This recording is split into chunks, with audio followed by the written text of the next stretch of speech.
الحمد لله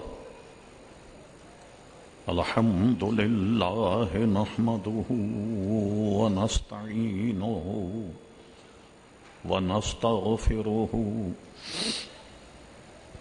ونؤمن به ونتوكل عليه ونعوذ بالله من شرور أنفسنا ومن سيئات أعمالنا من يهده الله فلا مضل له ومن يضلله فلا هادي له ونشهد أن لا إله إلا الله وحده لا شريك له ونشهد أن سيدنا ومولانا محمدا عبده ورسوله أرسله بالحق بشيرا ونذيرا صلى الله تعالى على خير خلقه سيدنا محمد وآله وصحبه أجمعين أما بعد فأعوذ بالله من الشيطان الرجيم بسم الله الرحمن الرحيم ألا إن أولياء الله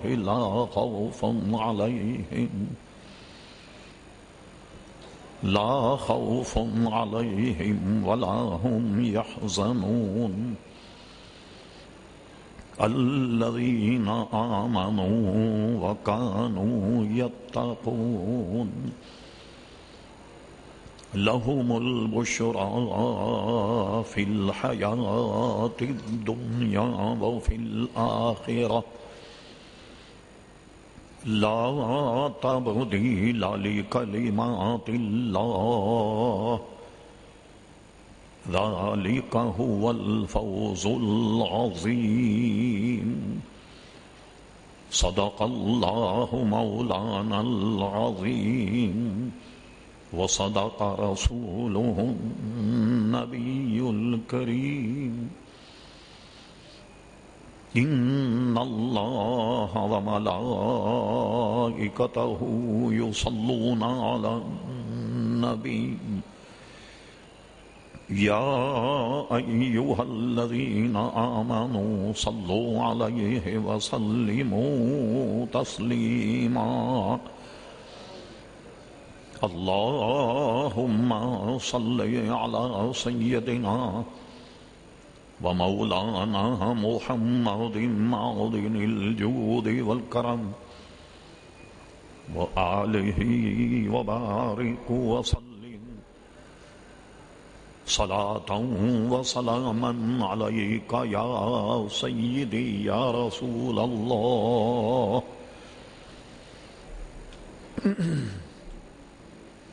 مختوم محترم میر مجلس نواب زادہ نواب جہانگیر علی صاحب،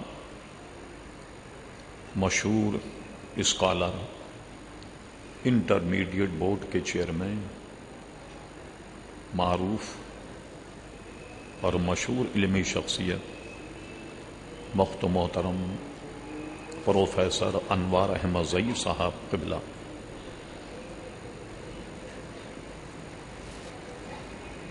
نشرہ فاؤنڈیشن کے نائب صدر مشہور محقق ڈائریکٹر قائد اعظم اکیڈمی خواجہ رضی حیدر صاحب، نشرہ فاؤنڈیشن کے جنرل سیکریٹری محترم جناب سید محمد اسلم صاحب، لائق ست تکریم حضرات علماء کرام، مہمانان گرامی، حاضرین مجلس، خواتین و حضرات، آپ کے علم میں ہیں کہ چند تقاریر آپ نے سماعت فرمائی۔ ہمارے محترم دوست نوخیز عالم صدیقی صاحب نے اپنی تحقیقی گفتگو آپ کے سامنے کی۔ کشف المحجوب کو عنوان بنا کر پروفیسر ضیاء صاحب قبلہ نے بھی گفتگو کی۔ نواب زادہ جہانگیر صاحب نے اپنے حصول برکت حاصل کرنے کچھ کلمات ارشاد فرمائے۔ معمول کے مطابق آج وقت زیادہ ہو گیا، پتہ نہیں آپ میری تقریر کے متعامل بھی ہیں یا نہیں۔ میں 2-3 سال سے اسلم غزالی صاحب سے کہتا ہوں کہ میں اب تقریر کرنے کے لائق رہا نہیں، میری آواز کی گھن گرج اب ختم ہو گئی، تو مجھے اس بڑھاپے میں ایسے بڑے اجتماعات میں مدعو نہ کیا جائے، اور مسلسل شاید اس عرس کے محفل میں بولتے ہوئے کوئی 13-14 سال بیت گئے، ایک ہی آدمی ہر سال بولے، مجھے بھی اچھا نہیں لگتا، مگر یہ حضرات کہتے ہیں کہ نہیں آپ کو تقریر کرنی ہے۔ ان کے اصرار پر میں حاضر ہو گیا، ورنہ آج کل میں جلسوں میں اپنی طبیعت کی وجہ سے شرکت نہیں کر رہا۔ جو کچھ مجھ سے پیش رو حضرات نے ارشاد فرمایا، اللہ تعالیٰ اسے اپنے دربار میں قبول فرمائے اور حضور داتا صاحب کی رحمت اللہ علیہ کی برکتوں سے نوازے۔ گفتگو سے پہلے خواتین و حضرات ایک بات ذہن میں رکھی، اہل سنت و جماعت کا مشرب یہ، جب آپ کسی بزرگ کا عرس منائیں، فاتحہ کریں، کوئی سال ثواب کی تقریب کریں، تو صاحب عرس کی نگاہ اپنے ماننے والوں پر ہوتی، یہ ہمارا مشرب، اور کوئی عجب نہیں کہ اس نشست پر، اس محفل پر حضور داتا صاحب رحمت اللہ علیہ کی نظر کرم ہو جائے تو ہمارا ظاہر بھی سمر جائے، باطن بھی سمر جائے، دنیا بھی سمر جائے، آخرت بھی سمر جائے۔ وہ ضرور اپنے ماننے والوں پر نظر کرم فرماتے، بلکہ میرا مطالعہ تو یہ ہے کہ کسی بزرگ کی کتاب بھی پڑھی جائے تو وہ اس کتاب کے پڑھنے والوں پر متوجہ ہوتے ہیں۔ میں صرف 1-2 باتیں عرض کر کے پھر میں عنوان شروع کرتا ہوں۔ یہ جو میں نے آیت پڑھی محض حصول برکت کے لیے پڑھی، اور حضور داتا صاحب رضی اللہ عنہ کی زندگی کے چند واقعات اور کشف المحجوب سے اس وقت جو ہمارے ذہن میں ہے، ہم سب کے لیے اس میں پند و نصائح، ان کا کچھ ذکر کروں گا۔ امام نووی رحمت اللہ تعالی علیہ بہت بڑے محدث ہیں، دمشق کے رہنے والے، نوا کے رہنے والے تھے، دمشق آ گئے، اس لیے ان کے ساتھ نووی لگتا ہے۔ بعض حضرات اس کو نووی بھی بیان کرتے ہیں اور نووی۔ ان کا وصال ہوا ہے 676 ہجری۔ مسلم شریف کی ان کی شرح، یہ مذہب شافعی تھے، امام شافعی کے ماننے والے، اور چاروں مذہب حق ہیں، ہم اہل سنت و جماعت چاروں مذہب کو حق مانتے ہیں، خود ہم حنفی ہیں، یہ تو آپ سب جانتے ہیں۔ ان کی مسلم شریف ہماری یہاں پوری دنیا میں جہاں بھی درس نظامی پڑھایا جاتا ہے، مسلم شریف کی شرح امام نووی کی پڑھائی جاتی ہے۔ امام نووی کی ایک تصنیف ہے بستان العارفین. اس بستان العارفین میں امام نووی نے لکھا، کسی بزرگ کے ایک صاحب کتاب پڑھ رہے تھے، لیٹ گئے، کتاب سینے پر تھی، پڑھتے پڑھتے آنکھ لگ گئی. خواتین بھی موجود ہیں، بند لفظوں میں سمجھ جائیے گا. جب آنکھ لگ گئی تو سوتے میں ان پر غسل فرض ہو گیا. جس مصنف کی کتاب تھی، جن بزرگ، انہوں نے آن کر کے انگوٹھا پکڑ کر ان کا جھنجوڑا اور کہا غسل کر کے آ اور کتاب سینے سے ہٹا. اس سے پتہ لگتا ہے کہ صاحب کتاب کی توجہ بھی کتاب پڑھنے والے کی طرف ہوتی. اعلی حضرت امام سنت ایک واقعہ، شیر بیش سنت حضرت اللہ مولانا حشمت علی خان صاحب رحمت اللہ تعالی علیہ، ایک کسی باطل فرقے سے مناظرہ تھا. اس مناظرے میں مولانا اہل سنت و جماعت کی طرف سے مناظر تھے، دوسرا آدمی دوسرے فریق کی نمائندگی کر رہا.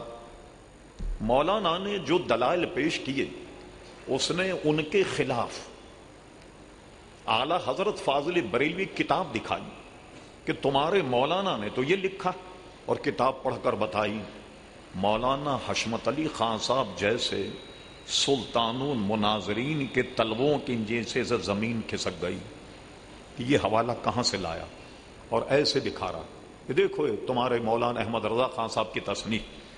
مولانا کہتے ہیں جب وہ حوالہ پڑھ رہا تھا، سامنے درخت پر اعلی حضرت فاضل جلوہ گر ہوئے اور فرما حشمت علی یہ میری کتاب میں نہیں، یہ میری کتاب میں نہیں لکھا ہوا. مولانا اس اسٹیج پر تھے، یہ اس اسٹیج یہ جھپٹ کر کے گئے اور اس کے ہاتھ سے کتاب چھین لی تو دیکھا کہ وہ کتاب میں نہیں لکھا تھا، بلکہ کتاب میں ایک لکھا ہوا کاغذ لگا کر کے وہ پڑھ رہا تھا جو خود تحریر کر کے لایا. اس لیے ایسی نشستیں جہاں بزرگوں کی ہوں تو بزرگان دین ان کے مزارات پر جائیں تو متوجہ ہوتے، لیکن جب ان کے لیے اصال ثواب یا عرس کی محفل ہو تو بھی وہ متوجہ ہوتے. یہ ہیں ہمارے داتا گنجبخش علی حجویری رضی اللہ عنہ. اب آئیے نسب کے اعتبار سے حضرت داتا گنجبخش علی حجویری امام حسن کے اولاد ہیں رضی اللہ عنہ. امام حسن کے صاحبزادے تھے حضرت زید رضی اللہ عنہ. نسب کے اعتبار سے تقریباً 8ویں پشت میں حضرت علی رضی اللہ عنہ سے نسب آپ کا مل جاتا ہے، صرف 8 واسطوں سے. اس سے اندازہ لگائیے کہ کتنے قریب کی بات ہے. گونجے گی آواز، پھر آواز صاف نہیں آئے گی، ہاں گونجے گی، پھر لوگوں کے پلے نہیں پڑے گی. ٹھیک بات. اب اسی طریقے سے سلسلے تصوف میں آپ آئیے تو تقریباً 8 ہی واسطوں سے آپ کا سلسلے طریقت حضرت علی رضی اللہ تعالی عنہ سے جا ملتا ہے. ابتدائی واقعات ان کے یہ کہ آپ غزنی میں پیدا ہوئے اور اپنی کتاب میں کبھی کبھی اپنے آپ کو حجویری بھی لکھتے ہیں اور جلابی بھی لکھتے ہیں. یہ 2 طریقے سے پڑھا گیا. کبھی کوئی صاحب اس کو حجویر بھی پڑھا گیا اور حجویر بھی پڑھا گیا. تو دونوں طرح آپ کا نام موجود ہے کہ کبھی اپنے آپ کو حجویری لکھتے ہیں، کبھی جلابی. محققین کی رائے یہ ہے کہ آپ کا ننیال جو ہے وہ جلاب میں رہا ہوگا اور اس کے بعد آپ کا ددیال جو ہے وہ حجویر میں، اس لیے کبھی کبھی اپنے آپ کو جلابی اور کبھی حجویری بھی لکھتے. حضرت داتا گنجبخش علی حجویری رضی اللہ تعالی عنہ پیدائش کب ہوئی؟ تمام محققین اپنی تکو دو کرنے کے بعد میں ایک تاریخ متعین کرنے میں تو ناکام ہوئے. اس کی ایک وجہ یہ ہے کہ حضرت داتا گنجبخش علی حجویری نے اپنی کتاب کشف المحجوب میں کہیں پوری کتاب میں اپنا سن ولادت تحریر نہیں فرمایا. اس لیے دشواری ہوتی ہے کہ آپ کی ولادت کب ہوئی. لیکن کم سے کم محققین ہمارے جنہوں نے بڑی کوشش کی کہ داتا صاحب کن کن بزرگوں سے ملے، ان بزرگوں کی تاریخ ولادت کیا تھی، ان کی تاریخ وصال کیا تھی، ایک قیاس سے ایک سن انہوں نے لکھا وہ تھا 400 ہجری، تقریباً 400 ہجری سے کچھ قبل یا ایک آدھ سال بعد حضرت داتا گنجبخش علی حجویری اس دنیا میں آب و گل میں تشریف لائے، غزنی میں۔ جیسا کہ دونوں کا نام میں نے لیا، یہ دونوں جو قصبے ہیں یہ غزنی میں ہیں، اور غزنی افغانستان میں، تو بنیادی طور پر آپ افغانستان کے۔ اگر مان لیا جائے کہ آپ کی ولادت جو ہے وہ 400 ہجری میں ہوئی، اب آپ لاہور کب تشریف لائے، اس میں بھی محققین جو ہیں وہ سرگرم عمل رہے، بسیار تلاش، کافی تلاش کرنے کے بعد ایک رائے ان کی یہ قائم ہوئی کہ حضرت داتا گنجبخش علی حجویری لاہور میں 431 کو تشریف لائے۔ اگرچہ کچھ حضرات نے اور بھی اپنی اپنی آرا پیش کی ہیں۔ اب ہم اگر اس تحقیق کو مان لیں کہ 400 میں آپ کی ولادت ہوئی، 431 ہجری کو جب آپ لاہور آیا، قیاس کہتا آپ کی 31 سال کی عمر رہی ہوگی۔ اگر ہم یہ کہیں کہ آپ نے درس نظامی اور درسی کتابیں اگر 18 سال کی عمر تک پڑھ لیں تو 13 سال داتا صاحب رحمت اللہ علیہ سیاحی کرتے رہے، اور یہ ان کی کتاب سے پتہ لگتا کن کن بزرگوں سے ملے، کن کن بزرگوں کی صحبت میں رہے، اور کن کن بزرگوں سے واسطہ رہا، اور چند اپنے اساتذہ کا نام بھی انہوں نے اپنی کتاب میں لکھا ہے کہ جن سے میں نے علمی اکتساب کیا ہے، اس کو بھی انہوں نے لکھا۔ اصل میں کشف المحجوب کچھ سوالوں کے جواب پر یہ کتاب ہے۔ آپ کے ساتھ ایک مرید تھے ابو سعید حجویری، کہا یہ جاتا ہے کہ وہ افغانستان سے ہی آپ کے ساتھ لاہور آئے، اپنے شیخ سے چند سوالات انہوں نے کیے تصوف سے متعلق۔ حضرت داتا گنجبخش علی حجویری رضی اللہ عنہ یہ خود تحریر فرماتے کشف المحجوب، میں استخارہ کرتا رہا کہ مجھے ان کا جواب دینا چاہیے یا نہیں۔ استخارے میں جواب آیا کہ مجھے اپنے مرید کے سوالوں کا جواب دینا چاہیے، تو میں نے قلم اٹھایا اور اپنے مرید کے جواب دینے پر اس کتاب کا آغاز کیا۔ یا ایک بات میں کہہ لوں، پہلے بھی میں نے کہی کہ کبھی بھی آدمی کوئی کام کرے تو استخارے کا ایک طریقہ ہے، اس کو سر انجام دے تو خواب میں اسے کوئی نہ کوئی بشارت مل جاتی، یا جب استخارے کی نماز و استخارے کی دعا پڑھ کر سو جائے، کوئی خواب دیکھے، جو اس کا ماہر ہو عالم دین ان کو اپنے خواب کو بیان کرے اپنا کہ اس میں کس طرف اشارہ، کوئی لفظ ہمارے ہاتھ آ جائے تو آج ہم نے استخارہ کی ایسی رگڑائی کی کہ دیواروں پہ لکھا ہوا ٹیلی فون نمبر کہ میں استخارہ کروا لو، جو چاہے استخارہ کروا لو اور 2 منٹ میں آپ کو اس کا جواب بھی مل جائے گا۔ حالانکہ سنت طریقہ حدیث کی کتابوں میں بھی ہے اور ہمارے فقہ کی کتابوں میں بھی۔ تو میں نے استخارہ کیا تو اس میں جواب آیا کہ میں ان کے سوالوں کا جواب دوں۔ اب میں نے قلم اٹھایا اور ان کے سوالوں کے جوابات دینے پر میں عازم ہوا، اور میں ان کے سوالوں کے جواب تحریر کرنے لگا۔ اب وہ سوال اور جواب، سوالات تو بڑے مختصر تھے، مگر جناب اتنی ضخیم کتاب حضرت داتا گنجبخش علی حجویری لکھی، اس کتاب کو پڑھنے کے بعد چند اس کی خوبیاں بیان کرتا۔ اس کتاب کو پڑھنے کے بعد ایک تو یہ اندازہ ہوتا کہ محض آج کل کی طریقے سے وہ ہماری طرح پیر نہیں تھے، بلکہ بہت بڑے عالم تھے، تفسیر پر ان کی بڑی گہری نظر تھی، مفسر بھی تھے، حدیث میں ان پر حدیث کے معاملے بڑی گہری نظر تھی، اور وہ حدیث کے بھی ماہر، اصول تفسیر کے بھی ماہر، اصول حدیث کے بھی ماہر، اور فقہ میں تو آپ سن چکے کہ وہ امام اعظم ابو حنیفہ رضی اللہ عنہ کے مقلد تھے۔ اور کیسے مقلد تھے، کتنے معتقد تھے کہ خود لکھتے ہیں کشف المحجوب، ایک دن میں نے حضور علیہ السلام کی زیارت کی تو میں نے حضور علیہ السلام سے سوال کیا، یا رسول اللہ صلی اللہ علیہ وسلم، آپ سے ملاقات کرنی ہو، آپ کا دیدار کرنا ہو، آپ کو پانا ہو، آپ سے ملنا ہو تو کہاں تلاش کروں؟ حضور فرماتے بڑے عجیب آدمی ہو، تم آ جاؤ مدینہ شریف میں، مواضع اقدس کے سامنے ہم سے ملاقات ہو جائے یا مکہ مکرمہ فلاں جگہ آ جاؤ. سنیے داتا صاحب کیا لکھتے. حضور علیہ السلام نے جواب دیا ان کے سوال کرنے پر سید علی حجویری، اگر ہم سے ملاقات کرنی ہے تو ابو حنیفہ کے علم میں ہمیں تلاش کرو. امام اعظم ابو حنیفہ کی کتب اور ان کے علم میں ہمیں تلاش کرو. اس سے اندازہ لگائیے کہ امام اعظم ابو حنیفہ کا کتنا بلند مقام. آج بات تو بہت کڑوی، چمن میں تلخ نوائی میری گوارا کر. آج کل عجیب و غریب لوگ جنہوں نے ہماری درسی کتابوں سے تیمم بھی نہیں کیا ہو، پڑھنا تو درکنار، جھٹ کہہ دیتے ہیں. ابھی جو بحثیں چلنے لگی اس میں ایک اسکالر نے کہہ دیا صاحب قرآن و سنت کو چھوڑ کر یہ ائمہ کے پیچھے لگے ہیں. امام اعظم ابو حنیفہ کیا کرتے؟ امام ابو حنیفہ کیا کرتے؟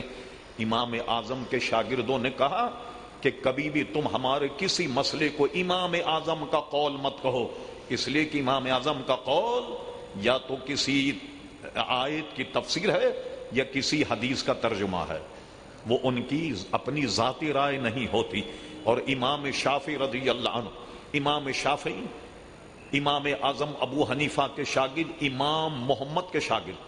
اور امام شافعی کہتے ہیں جو ایک مستقل مذہب رکھتے ان کے ماننے والے شافعی کہلاتے. وہ فرماتے ہیں ہم فقہ کے معاملے میں امام اعظم ابو حنیفہ کی آل ہیں، یعنی ہم ان کی اولاد ہیں. امام اعظم ابو حنیفہ کے یہ امام شافعی کا قول. اور جو اہل علم حضرات یہاں موجود ہیں، ذرا ایک منٹ آپ کا اور لے لوں. جو امام اعظم ابو حنیفہ کو نہیں مانتے ذرا غور تو کیجئے. امام شافعی امام اعظم ابو حنیفہ کے شاگرد اور علامہ تاج الدین سبکی رحمت اللہ علیہ طبقات فقہ میں امام بخاری رحمت اللہ تعالی کو طبقات شافعیہ میں شمار کیا اور کہا امام بخاری کی تصنیف سے پتہ لگتا کہ امام شافعی کے معیت جتنی حدیث ہیں وہ استدلال کے لیے لاتے ہیں تو کہتے ہیں کہ یہ امام شافعی کے مقلد ہیں. اگر امام بخاری کو امام شافعی کا مقلد مان لیا جائے اور امام شافعی امام اعظم ابو حنیفہ کے شاگرد ہیں تو لوگوں کو حیا کرنی چاہیے کہ بیٹے کو مانتے ہو دادا کو نہیں مانتے. ارے کوئی آدمی باپ کو نہیں مانے تو اردو زبان میں اس کو کیا کہتے؟ کو ذرا شرم کرو، حیا کرو. سب امام اعظم ابو حنیفہ رضی اللہ کا فیض. فنی طور پر آئیے جناب، 22 حدیث بخاری شریف میں جس کو ثلاثیات کہتے ہیں. ثلاثیات کا ترجمہ کیا ہے؟ امام بخاری میں اور حضور علیہ السلام میں صرف 3 حضرات ہیں راوی. 3 واسطوں سے امام بخاری نے وہ حدیث بخاری شریف میں لکھی. کتنے قریب کے راوی کہ صرف 3 راوی بیچ میں ہیں کہ نبی کریم علیہ السلام نے ارشاد فرمایا. یہ 22 ثلاثیات ہیں پوری بخاری شریف. جو درس نظامی پڑھتے پڑھاتے ہم ان سے پوچھئے. اور اس میں سے 22 ثلاثیات میں سے 11 حدیث مکی بن ابراہیم کی ہے اور مکی بن ابراہیم امام اعظم ابو حنیفہ کے شاگرد تھے. انداز لگایا اپنے امام اعظم ابو حنیفہ رضی اللہ تعالی عنہ کے مقام کا. وہ کھل کر کہتے ہیں کہ میں حنفی ہوں اور امام اعظم ابو حنیفہ کے مذہب پر وہ فتوے دیتے اور امام اعظم ابو حنیفہ رضی اللہ عنہ کی تقلید کیا کرتے تھے. غرض یہ پھر اس کے بعد آپ مطالعہ فرمائیے، اس کو ہم تصوف میں کہتے ہیں فرقہ. اردو ترجمے میں اس کا یہ ترجمہ کر دیں کہ مشرب یا ان کا طریقہ. صوفیاء کے مذہب پر ان کو اتنی دسترس کہ تمام صوفیاء کے مذہب نقل کیے اور نقل کرنے کے بعد فرماتے ہیں کہ میں جنیدی مذہب پر ہوں کیونکہ آپ کے شجرے میں چوتھے شیخ حضرت جنید بغدادی جو شیخ شبلی رحمت اللہ علیہ کے گویا پیر و مرشد ہیں اور شیخ شبلی داتا صاحب کے دادا پیر کے گویا مرید، اور اس اعتبار سے داتا صاحب کے مشائخ میں ان کا نام آتا. تو فرماتے میں شیخ شبلی کے مذہب پر ہوں، یعنی تصوف میں میرا طریقہ حضرت جنید بغدادی رضی اللہ تعالی عنہ سے ملتا ہے. عزیزان محترم، اب آئیے کشف المحجوب کا درجہ اور منصب. حضرت محمد پارسا رحمت اللہ علیہ بہت بڑے بزرگ گزرے. انہوں نے اپنے کتابوں میں حضرت داتا صاحب علی حجویری کی کشف المحجوب کے حوالے دیے. حضرت عبد الرحمن جامی رحمت اللہ تعالی علیہ، کون نہیں جانتا علامہ جامی، انہوں نے اپنی کتاب نفات الانس میں امام حضرت داتا گنج علی حجویری کشف المحجوب کے حوالے دی. حیدرآباد دکن میں ایک بہت بڑا مزار ہے جن کو کہتے ہیں خواجہ بندہ نواز گیسوئے دراز رحمت اللہ علیہ.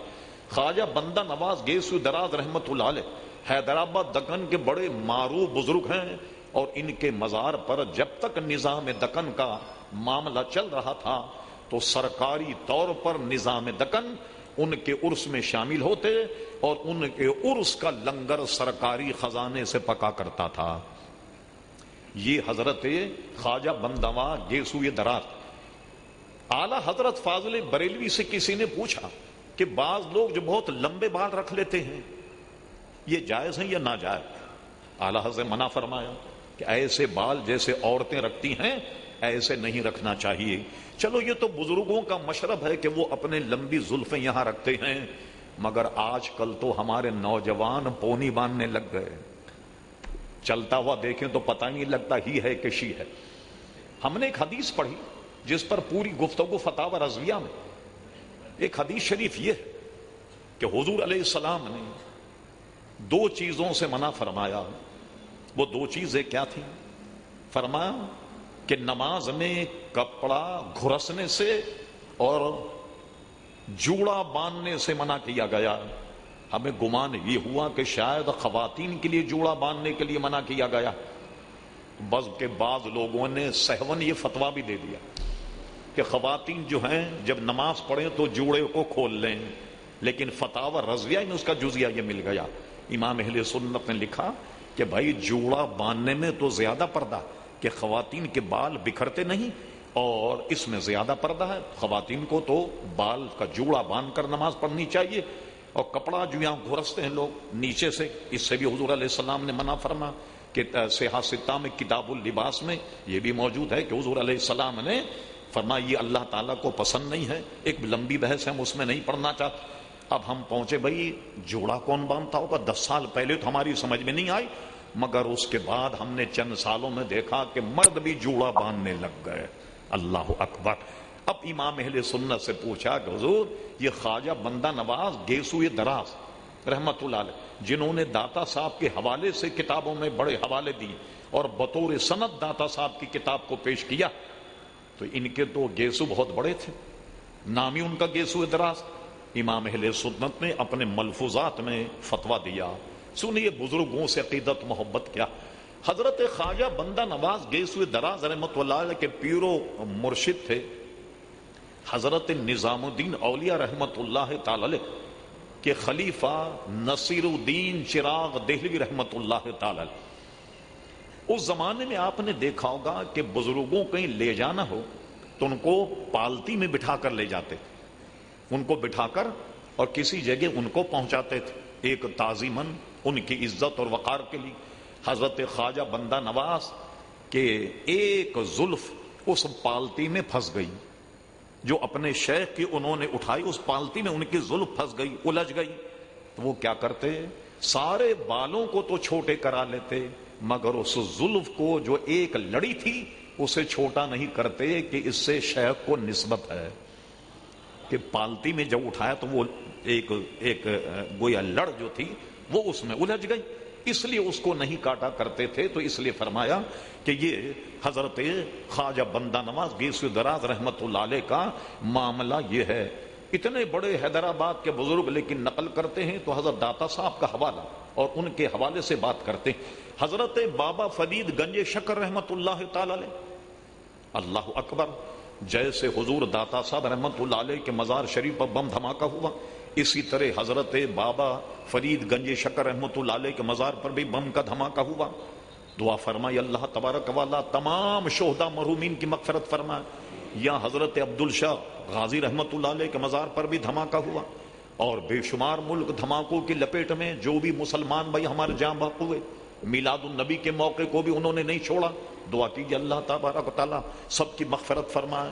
غرض یہ کہ جناب اتنے بڑے بڑے بزرگوں نے ان کے حوالے دیے. علامہ جامی نے حوالہ دیا اور بابا فرید گنج شکر رحمۃ اللہ علیہ. اس کی وجہ تسمیہ ان کی سیرت میں ہے کہ چھوٹے بچوں کو ماں باپ کچھ لالچ دے کے نماز پڑھاتے ہیں، اس لیے کہ جب بڑا ہو تو نماز کا عادی ہو جائے۔ ان کی والدہ ماجدہ شکر کی ایک پڑیا ان کے جانماز کے نیچے پہلے سے رکھ دے اور کہتی ہیں بیٹا تم نماز پڑھو، اللہ تبارک و تعالی شکر دے گا۔ جب وہ نماز پڑھتے تو مصلی سے اٹھاتے تو شکر کی پڑیا اٹھا کر اس کو کھاتے، خوش ہوتے، بالکل بچے۔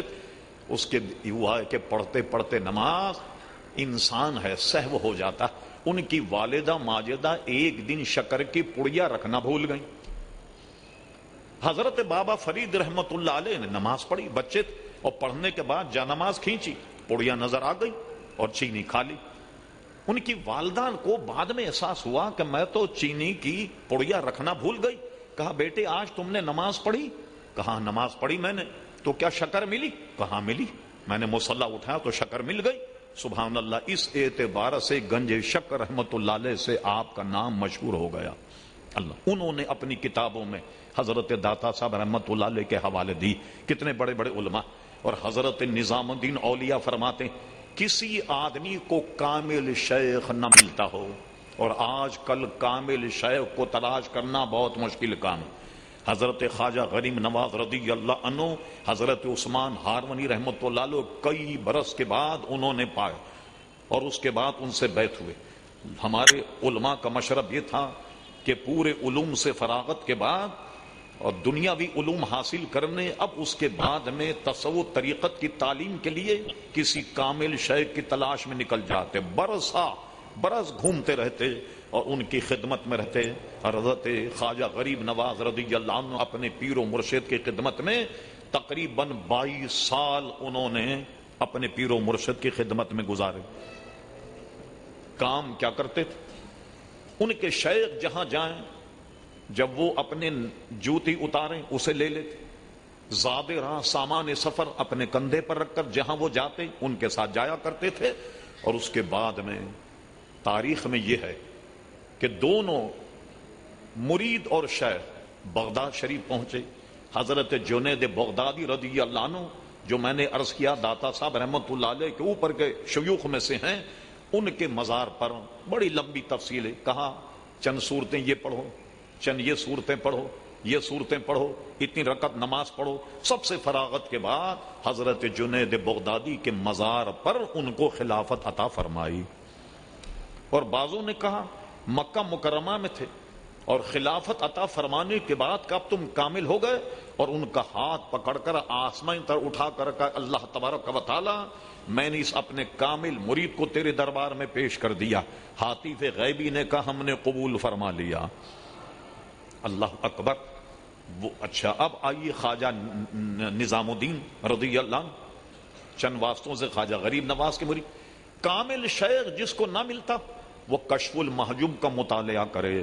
اس میں بھی دو قول، ایک قول تو یہ ہے کہ جو ایک شیخ اپنے مرید کو تعلیم دیتا وہ ساری تعلیم کشف المحجوب میں موجود ہے، اور ایک قول یہ ہے یہ کتاب اتنی باعث برکت ہے، اس کتاب کو پڑھنے کی برکت سے کامل شیخ سے ملاقات ہو جائے گی۔ کیا کتنا بڑا منصب ہے کشف المحجوب کا۔ اور یہ عموماً محققین کہتے ہیں کہ یہ فارسی میں تصوف کی سب سے پہلی کتاب ہے، اور جتنے بھی علماء اور صوفیہ گزرے انہوں نے اپنے اس کتاب کو ماخذ اور مرجع بنا کر ان کے حوالے جو ہیں ان میں سب بزرگان دین نے نقل کیے۔ اب آئیے ذرا کچھ ہم لوگوں کی نصیحت اور واعظ کے سلسلے میں کچھ باتیں کشف المحجوب سے۔ اس کے باب کا ایک حصہ تو ہمارے پروفیسر انوار زئی صاحب نے اپنے انداز میں بیان کیا۔ داتا صاحب نے تحصیل علم پر بڑا زور دیا۔ ہمارے یہاں یہی بہت بڑی برائی،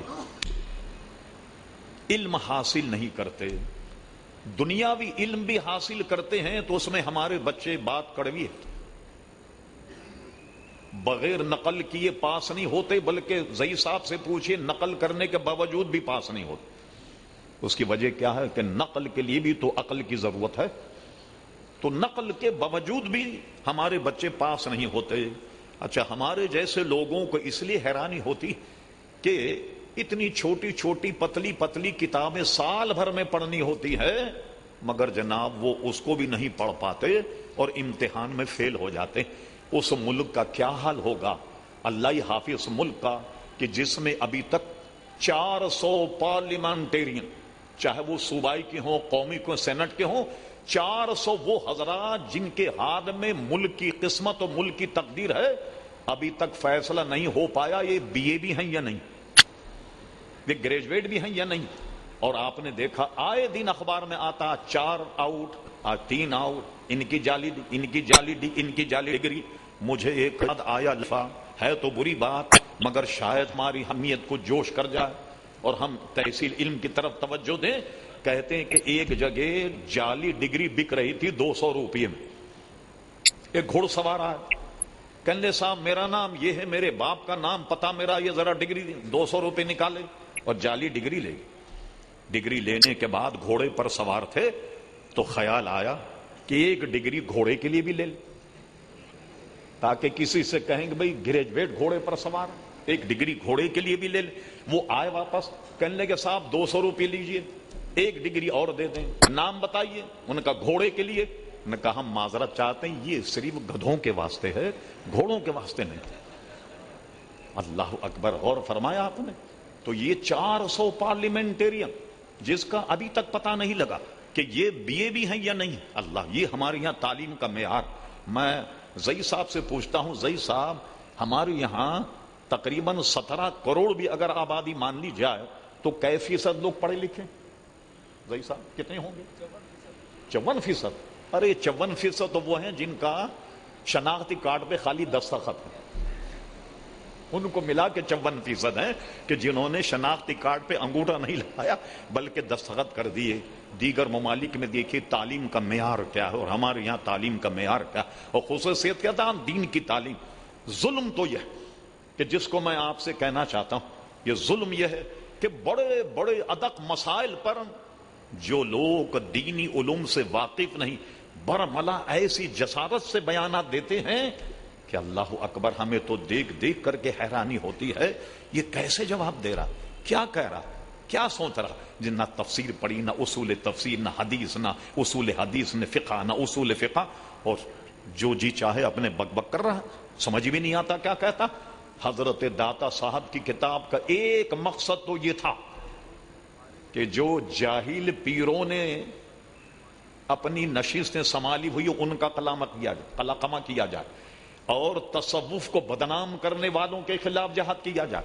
کہ جس کو دنیا تصوف کہہ رہی ہے، حقیقت میں تو تصوف ہے، اصل تصوف ہے، اصل میں علم و فضل ہے.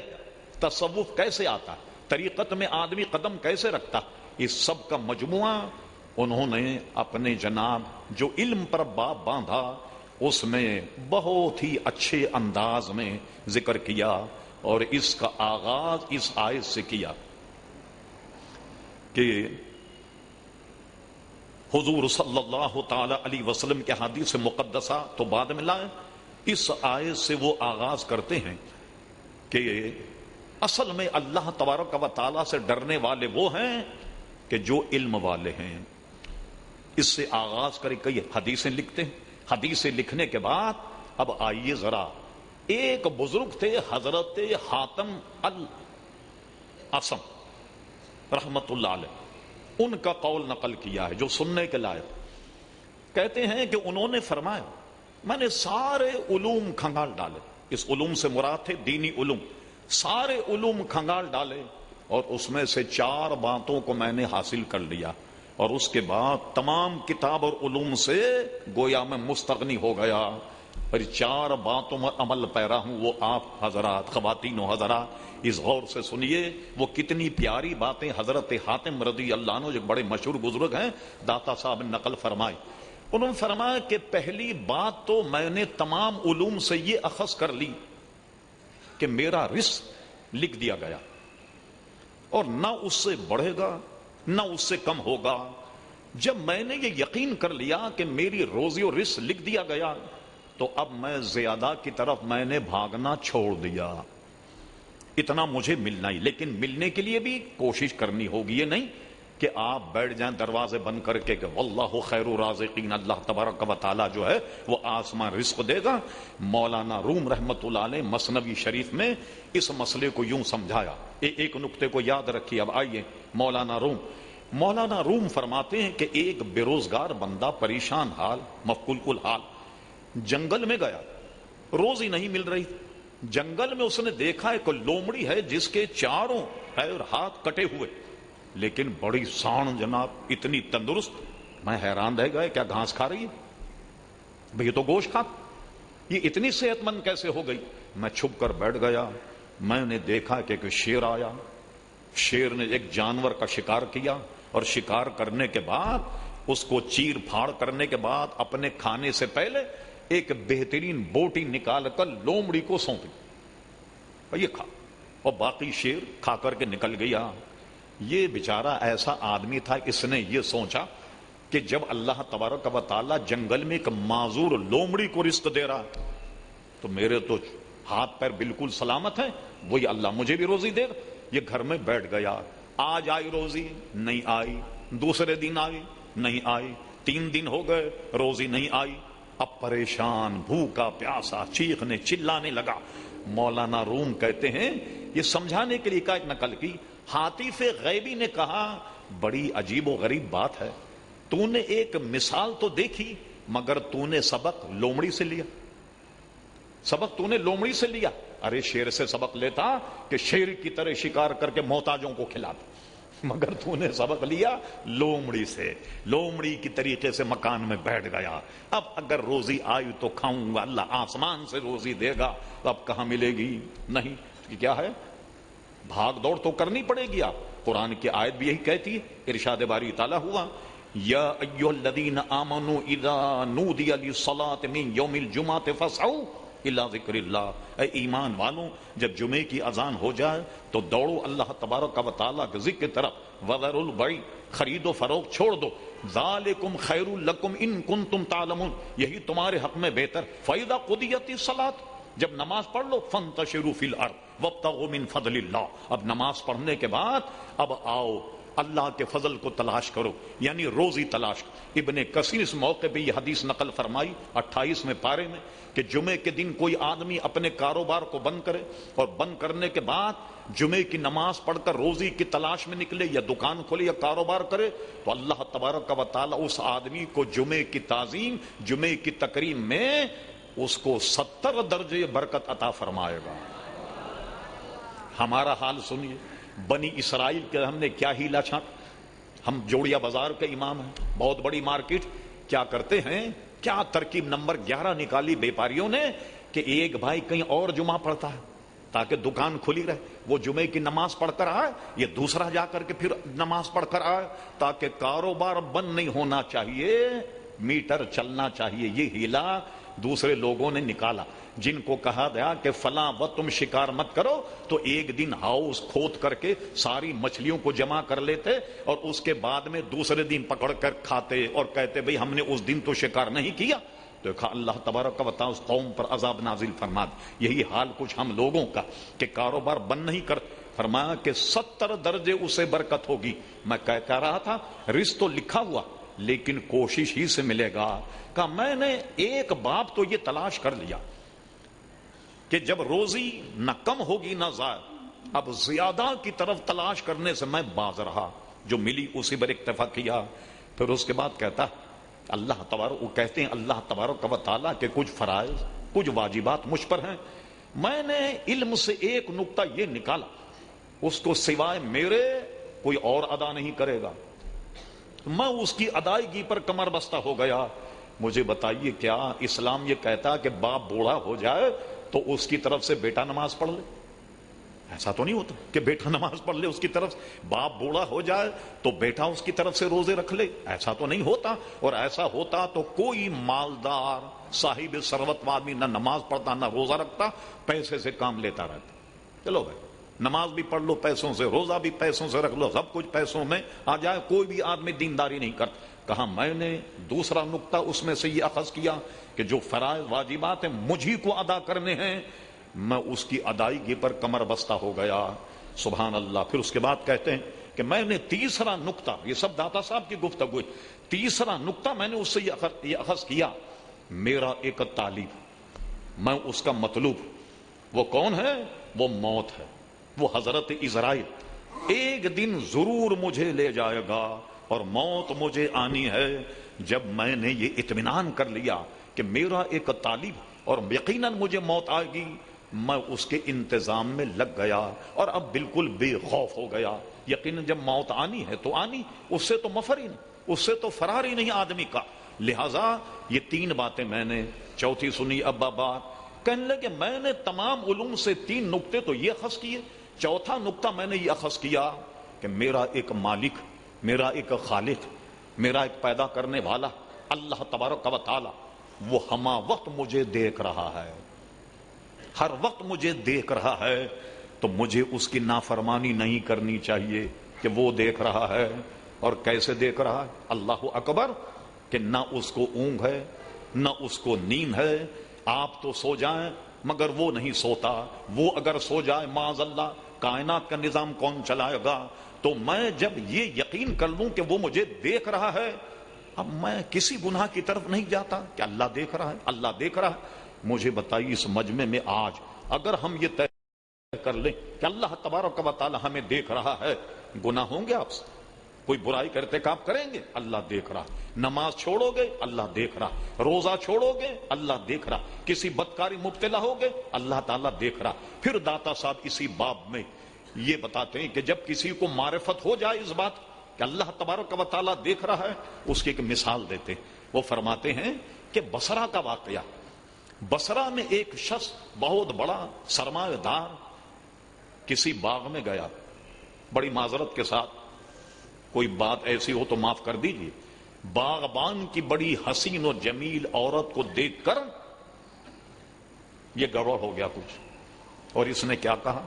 باغبان کو کہہ دیا میاں تم ذرا باہر جاؤ۔ باہر جانے کے بعد اس خاتون کا بھی تو ظاہر ہے کہ بڑے نواب، بہت بڑے سرمایہ دار، کہا دروازہ بند کر دو۔ سارے دروازے بند کر دیے۔ تو پوچھا انہوں نے، بڑے سرمایہ دار صاحب سارے دروازے بند ہو گئے؟ خاتون نے کہا سب دروازے بند ہو گئے، میں ایک دروازہ بند نہیں ہوا۔ انہوں نے کہا اسے بھی بند کر دو۔ اس نے کہا وہ دروازہ ہے اللہ اور بندے کے درمیان، کیا اسے کوئی بند کر سکتا؟ یہ بات جب اس سرمایہ دار اور اس بڑے جاگیردار نے سنی، اسی وقت اس کے رونگٹے کھڑے ہو گئے اور گناہ سے باز آ گیا۔ آج اگر ہم یہ سمجھ لیں کہ اللہ تعالیٰ ہمیں دیکھ رہا ہے، اور اس کو حدیث شریف کی زبان میں سمجھے گا، مشکاۃ شریف، صحیح ستہ اور دیگر کتب کا ایک مجموعہ، اس کا پہلا باب اور اس کی پہلی حدیث اتنی طویل حدیث ہے کہ اس حدیث کا نام ہی حدیث جبریل۔ اس مسئلے کو سمجھنا، اس حدیث کا مطالعہ فرمائی۔ صحابہ کہتے ہیں اس کے راوی حضرت عمر ابن خطاب امیر المومنین رضی اللہ تعالی عنہ فرماتے ہیں ہم لوگ بیٹھے تھے، اچانک ایک صحاب نمودار نہایت سفید برق لباس پہنے، سیاہ داڑھی، سیاہ بال، اور آن کر حضور کی خدمت میں کیسے بیٹھے؟ سوالات کی۔ ان کو میں نہیں دوہراتا کہ اتنا وقت نہیں۔ فرمایا ایمان کیا ہے؟ حضور نے جواب دیا، سلام کر کے بیٹھ گئے۔ ایمان کیا ہے؟ جواب دیا۔ اسلام کیا ہے؟ اس کا بھی جواب دیا۔ جواب دینے کے بعد کہا اچھا یہ بتائیے احسان کسے کہتے ہیں؟ ہم تو یہ سمجھتے ہیں نا کہ احسان کسی بھوکے کو کھانا کھلا دیا تو یہ احسان ہو گیا، کسی کی ضرورت ہم کام آ گئے تو یہ احسان ہو گیا۔ مگر احسان کا ایک معنی یہ جو حدیث شریف، حضور علیہ الصلوۃ والسلام سے پوچھا کہ یہ بتائیے کہ احسان کیا ہے؟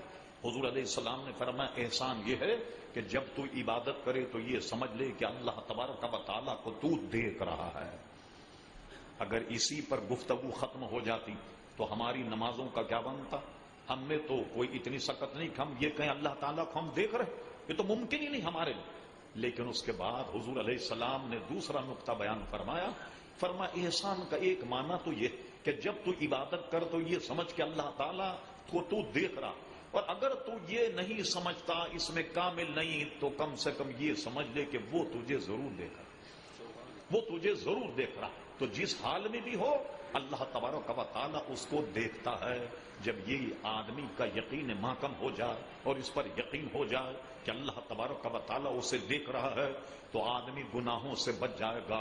حضرت حاتم کے 4 اقوال میں پوری زندگی گزارنے کا نظام حضرت داتا گنج علی حجویری نے عزیزان گرامی اس میں رکھ دیا ہے. اور اس قسم کی نصیحت آموز حکایات، بزرگان دین کے واقعات، بزرگان دین کے اپنے تجربے، یہ سب ایک ایک باب باندھ کر صحابہ پر باب باندھا، تابعین پر باب باندھا، دیگر بزرگان دین پر ایک ایک باب باندھ کر، اور اس کے بعد میں ایثار کیا ہے، قربانی کیا ہے، علم کیا ہے، سارے عنوانات قائم کر کے اپنی کتاب کی داتا صاحب رحمت اللہ تکمیل فرمائی. عزیزان محترم، یہ وہ کشف المحجوب اور یہ ہے حضرت داتا گنج علی حجویری کہ جن کو دنیا مانتی ہے. اور میں یہ کہوں گا کہ بالعموم پاکستان، بالخصوص لاہور جو داتا کی نگری کہلاتا، بڑے خوش قسمت ہیں وہ لوگ اور وہ زمین کہ جس میں حضرت داتا گنج علی حجویری جلوہ گر. لوگ وہاں سے لوگوں کو منحرف کرنے کے لیے انہوں نے کیا طریقہ کیا؟ دھماکہ کیا. اچھا یہ بتاؤ کہ کیا دھماکہ کرنے سے لوگ ڈر گئے، اب نہیں آ رہے داتا صاحب کے مزار پر؟ دیکھ لیں اب آپ، کیا مزاروں پہ دھماکہ کرنے سے تم نے دیکھ لیا؟ کیا لوگوں نے وہاں جانا چھوڑ دیا؟ میلاد النبی میں دھماکہ کرنے سے کیا لوگ باز آ گئے؟ تو ہرگز نہیں. عزیزان گرامی، یہ ان کی ارادت اور یہ ان کی عقیدت ہمارے دلوں میں راج کر رہی ہے، ہمارے دلوں کا چین سکون ہے. اور کبھی بھی عزیزان گرامی ان حادثات سے ہم لوگ کبھی بھی ان بزرگوں کی چوکھٹ کو نہیں چھوڑ سکتے. ایک اندازہ میرا، 1 سال میں داتا صاحب کے دربار میں حاضر ہونے والوں کی تعداد پاکستان میں 2 کروڑ. 2 کروڑ تعداد داتا صاحب رحمت اللہ علیہ کے مزار پر حاضری دیتی. آپ کہیں آپ نے کوئی کمپیوٹر رکھا ہوا ہے؟ کیسے ناپتے ہیں، کیسے تولتے ہیں؟ میں ایک دفعہ کئی سال پہلے ہی میں نے کہا، بھی میں آپ کو کہتا ہوں کہ حضور داتا صاحب رحمت اللہ علیہ کے مزار پہ جو لوگ آتے ہیں اپنی جوتیوں کو ایک جگہ حفاظت کے لیے رکھ دیتے ہیں. جس زمانے کی میں یہ بات کر رہا ہوں، اس زمانے میں وہاں جوتے رکھنے کا معاوضہ 1 روپے ہوا کرتا تھا. ظاہر اس وقت بھی 1 روپے کی کوئی حیثیت تھی. اب تو 1 روپیہ فقیر بھی نہیں لیتا بھائی. کوئی حیثیت تھی 1 روپے، 1 روپیہ لیا جاتا تھا. اب تو شاید 5 ہو گئے ہوں یا 10 ہو گئے ہوں گے. میں نے اخبار میں سرسری تو ایسی نظر پڑی میری، تو میں نے دیکھا کہ جناب اوقاف والوں نے یہ جوتے سنبھالنے کا ٹھیکہ یہ نیلام کیا. نیلام میں کتنی بولی میں چھوٹا؟ 1 روپیہ جوتا رکھنے پر. اس کی نیلام کی بولی چھوٹی 1 کروڑ 80 لاکھ. 1 کروڑ 80 لاکھ. بھائی کچھ بیچارہ جوتا رکھنے والا بھی تو کمائے گا یا نہیں؟ کچھ ملازمین کو دے گا یا نہیں دے گا؟ اس لیے 2 کروڑ کی آمدنی ایک اوسط نکالی جائے تو 2 کروڑ حضرات جو ہیں وہ داتا صاحب کے مزار پر انوار پر حاضری دیتے ہیں. اور یہ بھی آپ کے علم میں رہے، حضرت داتا صاحب رحمت اللہ علیہ کا وصال 9 اور 10 محرم میں ہوا، اور ہمیشہ عرس آپ کا 10 محرم کو منایا جاتا تھا. آج سے 30-35 سال پہلے کی بات کہ لاہور میں شیعہ حضرات کا جلوس بھی نکلتا داتا صاحب کو، اور دونوں میں اتنی بڑی ٹسن ہوئی کہ کئی جانیں اس میں ضائع ہو گئیں. اس زمانے کے جو داتا صاحب کے متولی علماء حل و عقد وہ سر جوڑ کر بیٹھے. انہوں نے فیصلہ یہ کیا اب 10 محرم میں عرس نہیں کریں گے. اب 10 محرم کو مزار شریف کا غسل دیا جاتا اور حضرت داتا صاحب رحمت اللہ علیہ کے 40ویں پر اب داتا صاحب رحمت اللہ علیہ کو عرس منایا جاتا. اس کے کچھ ہی میل کے فاصلے پر ایک جگہ ہے جس کو رائے ون کہتے ہیں. کہا جاتا ہے کہ وہاں 20 لاکھ آدمی جمع ہوتے ہیں. لوگوں کو مجمع دیکھنے کا اندازہ تو ہے نہیں. 20 لاکھ کہہ دو، 40 لاکھ کہہ دو، 50 لاکھ کہہ دو، کوئی تھرمامیٹر تو ہے ہی نہیں. جتنے چاہے کہہ دو. جتنے لوگ دور و دراز سے ہو کر کے وہاں آتے، کہا جاتا 20-22 لاکھ کا مجمع. یا بن بلائے داتا صاحب کے مزار پر 20-22 لاکھ آدمی لاہور میں جمع ہوتا ان کے عرس موقع پر. یہ مقبولیت ہے حضرت داتا گنج علی حجویری رضی اللہ تعالیٰ عنہ کی. ہم اور آپ بڑے خوش نصیب ہیں کہ ان کے دامن سے وابستہ ہیں، ان کی تعلیمات پر عمل کرتے ہیں. اور حقیقت میں جیسے ہمارے نواب صاحب نے بھی کہا کہ بھئی ہم بھی ان بزرگوں کے ماننے والے، یہی بزرگان دین کو ہے کہ جن کے ستیہ اور طفیل میں ہمیں اسلام اور انعام ملا. یہ کیا ہے؟ اہدینا الصراط المستقیم، چلا ہمیں سیدھا راہ، صراط الذین انعمت علیہم، ان لوگوں کا راستہ جو تیرے انعام یافتہ بندے. حضرت خواجہ غریب نواز انعام یافتہ بندے ہیں یا نہیں؟ سرکار غوث پاک انعام یافتہ بندے ہیں یا نہیں؟ سرکار نقش بند انعام یافتہ بندے ہیں یا نہیں؟ سرکار سہر وقت یہ بھی انعام یافتہ بندے ہیں یا نہیں؟ داتا گنج علی حجویری یہ بھی انعام یافتہ بندے. اعلی حضرت امام اہل سنت مجدد نیت غادرہ صاحب الحجت القاہرہ المؤید ملت طاہرہ مولانا شاہ احمد رضا خان فاضل برید رحمت اللہ نے ایک شعر میں سارے مسئلے کو بیان کر دیا کہ تیرے غلاموں کا نقش قدم ہے راہ خدا. اصل میں راہ خدا ہے کیا؟ تیرے غلاموں کا نقش قدم ہے راہ خدا. وہ کیا بہک سکے جو یہ سراغ لے کے چلے. وما علیہ الا البلاغ.